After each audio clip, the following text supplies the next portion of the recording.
परेशान मत हो, तुम हरि भजन करो और हरि का गुणगान करो, वही तुम्हें सभी कुछ प्रदान कर देंगे। अब तुम्हारी उम्र हरि भजन करने की है, काफी उम्र हो गई थी, परंतु आज एक दिन ऐसा व्याकुल हुआ कि मैं आत्मदेव नामक ब्राह्मण जंगल की ओर निकल पड़ा। जाते जाते देखा एक सुंदर सरोवर है, बट वृक्ष है, जाकर के बैठ गया। आत्मदेव जब उस बट वृक्ष के नीचे बैठ गए तो कुछ देर बैठे रहे। बैठे बैठे वही याद करके रोने लगे कि बताओ, मुझे कोई पुत्र नहीं, मैं वृद्ध हो गया, मैं इतना दान करता हूँ, पूजा करता हूँ, भगवान का वंदन करता हूँ, फिर भी मुझे ये कष्ट क्यों प्राप्त हुआ। परंतु उसे यह ज्ञात न था कि हमने पूर्व जन्म में भी कोई ऐसे कर्म किए हैं जिसके कारण आज मुझे ऐसा भोगना पड़ रहा है। कई लोग व्याकुल होते हैं आज भी, परंतु मेरी माँ, मुझे व्याकुल नहीं होना चाहिए। जो कोई ईश्वर चाहता वही होगा, आपके बड़बड़ाने से कुछ होने वाला नहीं है। परंतु हमें महापुरुषों से सलाह अवश्य लेनी चाहिए, जिन पर आपको विश्वास हो और आप भी पहले उन्हें पढ़ गए, क्या ये हमारे विश्वास के पात्र हैं? क्योंकि कुपात्र को दान देना भी हमारे लिए दुर्लभ है, हमें सुपात्र को ही दान देना चाहिए। कुपात्र को दान देने से दान देने वाला और दान लेने वाला दोनों ही पापी कहे गए हैं। मनुष्याणां पापिभ्यो जानकी संभवा, पाणिनु पाणिनु रहस्यकेन प्रभाविता। ये जैसे कर्म करते हैं, जो पाप करते हैं, उनको उनका कष्ट किसी भी जन्म में प्राप्त होता रहता है। अब इस जीवन में जो आप पाप करेंगे, आपकी दूसरी जो योनि होगी, जो दूसरा अवतार होगा, चींटी बैल जो भी बनो, जैसा कर्म करो, तो उस हिसाब से आपको वो कष्ट प्रदान होंगे। और यहाँ पर जिन छोटे बड़े जीवों को हम मारते हैं, हमारे मृत्यु के बाद जब हम यम के दरबार पर जाते हैं तो मार्ग में एक नदी पड़ती है जिसका नाम है वैतरणी। उस नदी में न जाने कितने लाखों बिच्छू, सांप, कांटे इत्यादि भरे हुए हैं और गंदे रक्त से, गंदे खून से खौलती हुई वह नदी है। और जितना ज्यादा हम पाप करके जाते हैं, उतना ही तेज खौलते हुए रक्त में हमें वहां डाला जाता है।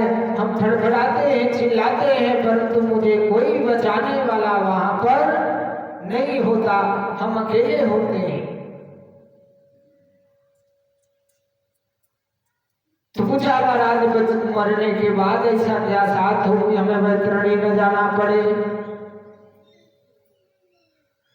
तो एक राजा थे, बड़े सत्यवादी राजा थे, धानुक राज नाम था, कर्नाटक में हुए बड़े ही बलवान राजा थे। उनका नित्य कर्म था भोजन से पहले, जैसा कि हम सभी सनातनियों के यहाँ नियम है कि प्रथम जो रोटी होती है वो गौ को देनी चाहिए, गाय को देनी चाहिए। तो आज आटे में वो रोटी लगा करके और उसमें जो भी अन्न था सब रख करके वो नित्य प्रति गैया माता को खिलाते थे। एक बार कई देशों ने आकर के उनके देश में, उनके राज्य में चढ़ाव कर दिया, इनको मारने के चक्कर में आ गए कि मार करके सबको छीन ले। परंतु राजा भी चतुर था, उसने वहीं पर आत्मसमर्पण कर दिया। जब जाना कि वह मैं नहीं बचूंगा, तो दूसरे के हाथ से मरने की इच्छा से उसने आत्मसमर्पण कर दिया। यमदूत उसे लेने आए, लेकर के गए, परंतु मार्ग में जैसे ही वैतरणी में डालने लगे तो एक गाय आकर करके उस धानुक राज को अपनी पीठ पर बिठा करके उस वैतरणी से पार कर देती है। ऐसी गौ माता की दया होती है। बोले गौ माता की। 33 करोड़ देवी देवता हमारे गायों के अंदर उपस्थित होते हैं, इसीलिए हम उनकी पूजा करते हैं, हमारे माँ के स्वरूप में। परंतु वो गायें जो शुद्ध है, बहुत सारी गायें विष्ठा खाती हैं, वो गायें पूजनीय नहीं है। हम मान सकते हैं गौ में, परंतु वो कर्म से हीन होने के कारण ऐसा आहार लेती है। जिस प्रकार एक कर्महीन ब्राह्मण को भी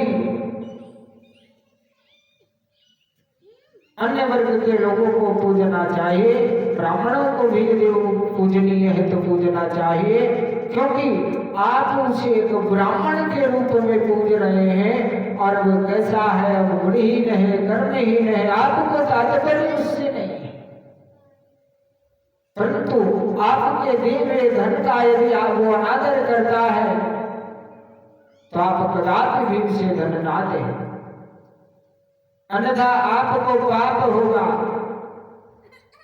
और उस पाप से, उस वैतरणी से बचना है तो राम का भजन, शिव का भजन जाप करना प्रारंभ कर दे।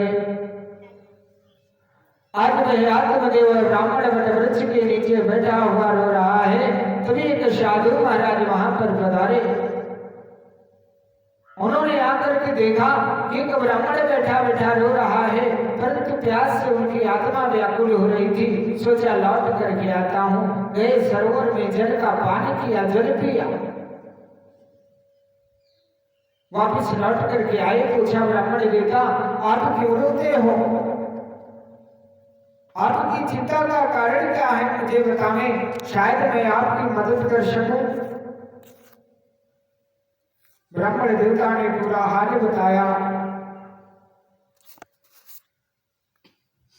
कि हे महात्मा, मैंने जीवन भर ईश्वर की बहुत भक्ति की, पूजा की, दान किया, परंतु मुझे एक भी पुत्र प्राप्त नहीं हुआ। अब मैं चाहता हूं कि मुझे एक पुत्र प्राप्त हो जावे, और अगर पुत्र मुझे प्राप्त न हुआ तो मैं इसी जंगल में आत्महत्या कर लूंगा। मैं मरने के लिए आया हूं। साधु महाराज ने बहुत समझाया, भक्ति कर ले, संकल्प कर ले, परंतु उसकी समझ न आया। उसके एक ही रटन लगी हुई थी, मुझे पिता बनना है, मुझे संतान चाहिए।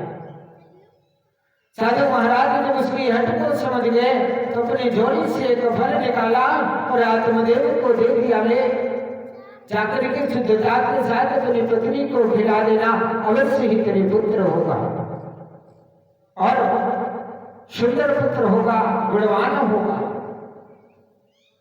आत्मदेव बड़ा प्रसन्न हुए, जाकर के फल धुंधली को दे दिया।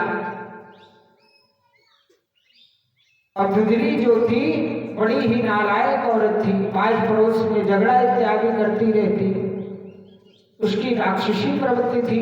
और आत्मदेव ब्राह्मण थे, देवताओं को पूजने वाले थे। आज प्रसन्नता के साथ धुंधली ने उस फल को ले तो लिया, परंतु समय खाया नहीं। इधर ब्राह्मण देवता आप दे दिए, अब सोचे खाएंगे भाई, उसे भी संतान नहीं तो उसे भी तो चिंता होगी, वो तो खा ही लेगी, अपना दूसरे कार्य में लगे, प्रसन्न होगा। इधर धुंधली ने 2-4 पड़ोसियों से पूछा,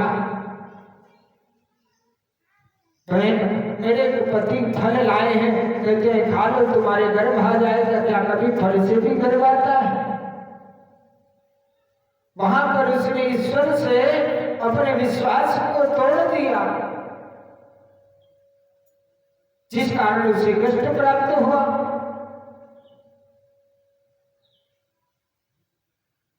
सत्यनारायण कथा में एक बड़ी बड़ी दोहा लिखी है कि मधुर वचन ते जात मिट, उत्तम जन अभिमान, तनिक शीत जल से मिटत, जैसे दूध उफान। जिस प्रकार एक क्रोधित व्यक्ति के सामने नम्र भाव से बोल देने से उसका अहंकार, उसका क्रोध, उसका मैं शांत हो जाता है, ठीक उसी प्रकार जिस प्रकार हम जब अपने रसोई घर में चूल्हे पर दूध चढ़ाते हैं, उफान मलता है, थोड़ा सा शीतल थोड़ा सा ठंडा जल डाल देने से वह उसकी जो भाप होती है बैठ जाती है। आज उदाहरण दिया भक्ति का कि जो मधुर वचन करता है, क्रोध नहीं करता, उसे शीघ्र ही ईश्वर प्राप्त हो जाता है। और बहुत सारे तो ऐसे हैं कि अध जल गगरी छलकत जाए और भरी गगरिया छुपे जाए। कम ज्ञान वाला अधिक बातें करता है, परंतु जिसके पास ज्ञान का कुछ भंडार है, अब ज्ञान तो एक ऐसा भंडार है जिसको हम प्राप्त पूर्ण नहीं कर सकते, परंतु उसका जो तृण मात्र टूटे फूटे शब्द हैं उनका जिसे कहने से ज्ञान है वैसे मानता है, बाकी जो नहीं मानता वो जानने की चेष्टा करता है, इसलिए वो जीवन भर जानता रहता है। कहने का तात्पर्य यही है, ईश्वर को जानने की कोशिश ना करें, ईश्वर को मानने की कोशिश करें। आज दुदली ने पड़ोसियों से सलाह किया, सबने कहा गैया को खिला दे। अपनी बहन से फोन में बात किया, क्या किया जाए, तो बहन भी उसी आती 6-7 बच्चे थे पहले से। उसने कहा ऐसा है, फल गैया को दे दे, मेरे गर्भ में एक बालक है, तुम कपड़े उपड़े बांध के पेट में बहाना करती रहना कि मुझे गर्भ है, और मेरा जब पुत्र होगा तो मैं अपने पति को अपना पुत्र लेकर तुम्हारे यहाँ भेज दूंगी, तुम अपने पति से कह देना कि मेरे बच्चा हुआ है और मेरे पति को बच्चे के बदले कुछ पैसे दे देना। आज अपनी बहन को ही अपने औलाद को बेच दिया।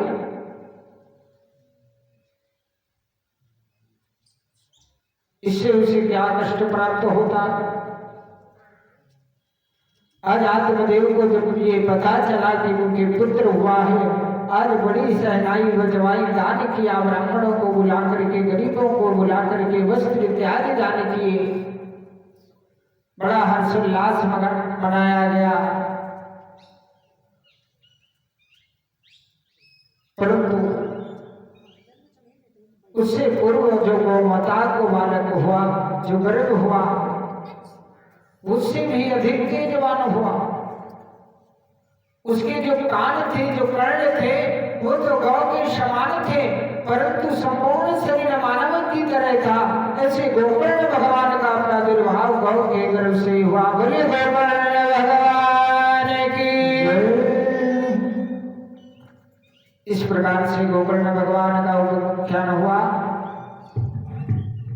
और गोकर्ण भगवान के प्रादुर्भाव के बाद आज दुदली के बहन के गर्भ से जो बालक उत्पन्न हुआ और दुदली के गर्भ में आया, अर्थात गोद में आया, उसका नाम मनुष्यों ने दंतकारी रखा दुदली ने, और इधर जो गौ से उत्पन्न हुआ उसका नाम रखा गया गोकर्ण। गोकर्णो पंडितो ख्याता धुंधकारी महाबला। गोकर्ण भगवान तो महापंडित हुए, बचपन से ही तीर्थों में भ्रमण करना प्रारंभ कर दिया, परंतु धुंधकारी उससे भी खतरनाक। गांव के जो छोटे छोटे बच्चे होते उनको ले जाकर मारकर कुएं में डाल देता, हत्याएं करने लगा, और जब हत्याएं करने लगा, पाप करने लगा, तो ऐसे पापी को देखकर लोग क्रोध करने लगे, उसका पाप नित्य प्रति बढ़ता गया। अब तो उसने धन के लिए, धन को पाने के लिए अपने घर की समस्त सामग्रियों को बेचना प्रारंभ कर दिया। घर की समस्त सामग्री बेच आया, कुछ बर्तन बचे थे, आज माँ ने हाथ पकड़ लिया, बेटा कम से कम खाने बनाने के लिए बर्तन तो छोड़ दे। परंतु आज वह निर्दयी बालक वो धुंधकारी अपनी माँ को लात मारकर धक्का दे देता है और घर के सारे बर्तन उठा करके बेच आया और मद्यपान करने लगा। उस दिन का कार्य निपट गया। धुंधली बहुत रोती है, वो मैं आत्महत्या कर लूंगी। आज उसे ऐसा पश्चाताप हुआ क्योंकि उसने पहले ही इतने पाप किए थे, जिस पाप के कारण उसे ऐसी गति प्राप्त हुई। आज मेरी मां धुंधकारी से परेशान होकर आत्मदेव तो वन में चले गए। धुंधली परेशान होती रही। एक दिन जब घर में कुछ भी न बचा,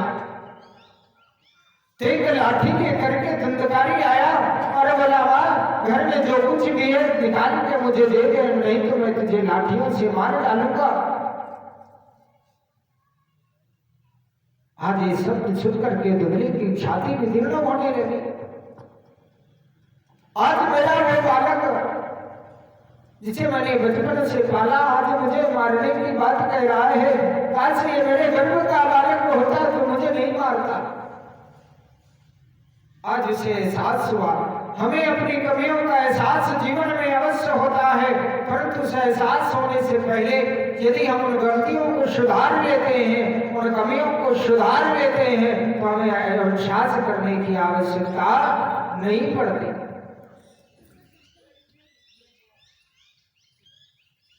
ऐसे परम स्नेही श्री सुखदेव जी महाराज बाल्यावस्था से बाहर रहे। इधर धुंधकारी ऐसे कृत्य करता रहा। गोकर्ण भगवान तीर्थाटन में है, परंतु ने सारा कुछ ज्ञात हो रहा है क्योंकि पिताश्री वन में मिल गए। आज पिताश्री से गोकर्ण भगवान कहने लगे, पिताश्री अब आप संन्यास ले लें, हरि का भजन करें, अब आप घर न जाएं। आपको मरने की आवश्यकता नहीं है, आप संन्यास ले लीजिए, उसी से आपके जीवन में कल्याण हो जाएगा। जब ऐसी बात कही तो बोले, ठीक है, आज आत्मदेव वहीं पर संन्यास ले लेते हैं। इधर धुंधली परेशान हो गई। जब धुंधकारी ने एक दिन घर में कुछ न होने पर धुंधली को लाठियों से पीटा और कहा, घर में जो कुछ है मुझे दे दे, मैं तुझे तो मार डालूंगा। मार पीट कर घर चला गया। जब जान गया मां के पास कुछ नहीं है, इधर ये चोरी करने के लिए कहीं पर गया। धुंधली जाकर के कुएं में कूद गई और आत्महत्या कर लिया। धुंधली का दमन हो गया। इधर धुंधकारी ने जब जाना कि अब घर में तो कोई नहीं बचा है, आज 5 वेश्याओं को लाकर के घर में रख दिया और जब 5 वेश्याओं को लाकर के रख दिया, मन में विचार करने लगा कि कुछ धन भी होना चाहिए। एक सोनार के घर में गया, स्वर्णकार के घर में गया, वहां पर बहुत सा सोना चांदी जवाहिरात रखा था। राजा के घर से कुछ जवाहिरात चुरा करके आज अपने घर पर आया और उन 5 वेश्याओं को जितना भी धन आया था दे दिया। सभी ने देखा, बड़ी प्रसन्न हुई। बोली, अब तो राजा के यहाँ चोरी किया है, बचने वाला है, क्यों ना हम सभी मिल करके इसे मार दें। ऐसे भी राजा किसी न किसी दिन इसको मार ही देगा, क्योंकि राजा के घर से चोरी की। आज उन वेश्याओं ने सुंदर भोजन पकवान बनाया, उसे खिलाया और जब वो सो गया तो उसी चारपाई पर रस्सियों से उसे बांध दिया। रस्सियों से बांध दिया और लाठियां मार मार करके उसे मारने का प्रयास करती रही, परंतु वह नहीं मरा। तो वहीं पर चूल्हे पर जो अंगार थे, आज उन अंगार से भरे हुए सारी लकड़ियों को उनके मुंह पर डालना प्रारंभ कर दिया, जिसे बड़बड़ा करके धुंधकारी के प्राण निकल गए। बोले गोविंद भगवान की जय। आज जब धुंधकारी को मार दिया तो मेरी माँ उन्हीं के घर में गड्ढा खोद करके उन 5 वेश्याओं ने धुंधकारी को गाड़ दिया। और वहीं पर गाड़ करके ऊपर से मिट्टी डाल करके सारा धन लेकर के वहां से गायब हो गई, चली गई। जब वो वेश्याएं चली गई तो उसी रात्रि में गोकर्ण भगवान को कुछ एहसास हुआ, तो आज उन्होंने अपने नगर में आकर के देखा ईश्वर सुनसान है। अपने घर में आए, सायंकालीन समय था, संध्या की, और आंगन में लेटे गए चारपाई डाल करके। रात्रि के जैसे ही 12 बजे तो कुछ आवाजें आने लगी, कुछ स्वरूप दिखाई देने लगा। गोकर्ण भगवान ने देखा, कभी भेड़ बन करके आता, कभी बकरा बन करके, कभी शुअर बन करके, नाना प्रकार से आकर के एक प्रेत डरा रहा था। परंतु गोकर्ण भगवान नित्य प्रति संध्या करने वाले सूर्य नारायण के परम भक्त, उनके अंदर तेज है, उससे भला प्रेत क्या कर सकता है। ये देख करके आज गोकर्ण भगवान ने कहा, रे प्रेत तुम कौन हो, साक्षात रूप में मेरे सामने आओ। परंतु उसने इतने पाप कर डाले थे कि दंडकारी सफा शब्दों को बोल भी नहीं पा रहा था। आज गोकर्ण भगवान ने अपने कमंडल से जल लिया और उस मेढ़ा के ऊपर, उस भेड़ के ऊपर छोड़ा, तो अपने रूप में आया और सफा सत्य निकलने लगे, बताने लगे, भैया मैं तुम्हारा भाई दंडकारी हूं। मैंने जीवन में इतने पाप किए जिसके कारण मुझे प्रेत योनि प्राप्त हुई। अब मैं क्या करूं, मुझे इससे मोक्ष करो, मैं भूखा हूं, प्यासा हूं। आज गोकर्ण भगवान कहने लगे, परेशान मत हो, प्रातः होने दो, हम तुम्हारी मुक्ति का कोई उपाय ढूंढते हैं। जब ऐसी बात कही तो बोले ठीक है। आज वह गायब हो गया। गोकर्ण भगवान जैसे ही प्रातः काल हुई, नित्य कर्म किया और सूर्य नारायण को प्रणाम करके उनकी गति को रोक करके पूछने लगे, प्रभु मेरा भाई प्रेत योनि को प्राप्त हो गया है, इसकी ये योनि से दूर करने के लिए हमें क्या उपाय करना चाहिए।